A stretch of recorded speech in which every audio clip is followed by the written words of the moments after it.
ሰላም ሰላም ተመልካቾች፣ ውድ ተመልካቾች እንደምን አላችሁ? እኔ ሰላም ነኝ።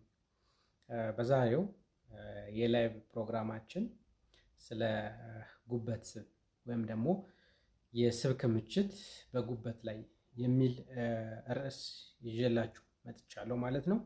ሁላችሁም በላይቭ ያለውን ስርጭት ለመከታተል በምገባበት ጊዜ ላይቭ ላይ ኖቲፊኬሽን ሲደርሳችሁ ላይክ እና ሸር በማድረግ በመግባት ማንኛውንም ጥያቄ መጠየቅ ትችላላችሁ።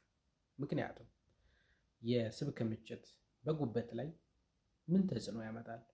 የሚያመጣቸው ችግሮችስ ምንድን ናቸው? እንዲሁም ደግሞ ይህን የጉበት ስብ እንዴት ማከም እንችላለን?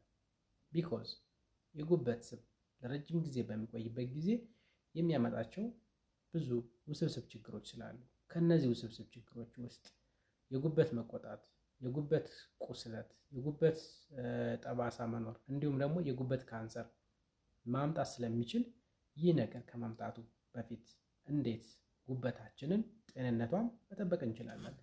ይህ በጉበት ላይ የሚከሰት የስብ ክምችት እንዳይኖር መከላከል የምንችለው እንዴት ነው?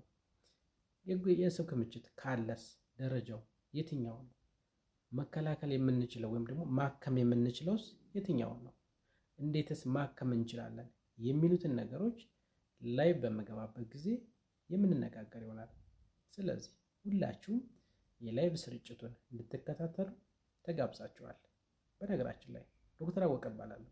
በዚህ ዩቲዩብ ቻናል የማስተላልፋቸው መልእክቶች የሕክምና መረጃዎች አሉ። ከዚህ በተጨማሪ ደግሞ ከሕክምና መረጃዎች በተጨማሪ ማንኛውንም የሕክምና ጥያቄዎች የምመልስላችሁ ይሆናል ላይቭ በመገባበት ጊዜ።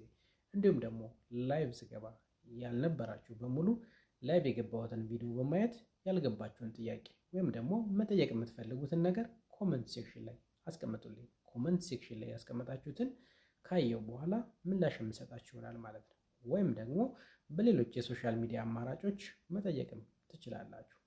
ይህ ዶክተር አወቀ ቻናል ነው። ዛሬ እንደነገርኳችሁ በላይቭ ስርጭታችን ስለ ጉበት ስብ የምናየው ይሆናል። እያንዳንዳችሁ ገብታችሁ ኮመንት አድርጉ፣ ላይክ አድርጉ፣ ሰብስክራይብ አድርጉ፣ እንዲሁም ደግሞ ጥያቄዎቻችሁን ጠይቁ ማለት እወዳለሁ። አመሰግናለሁ።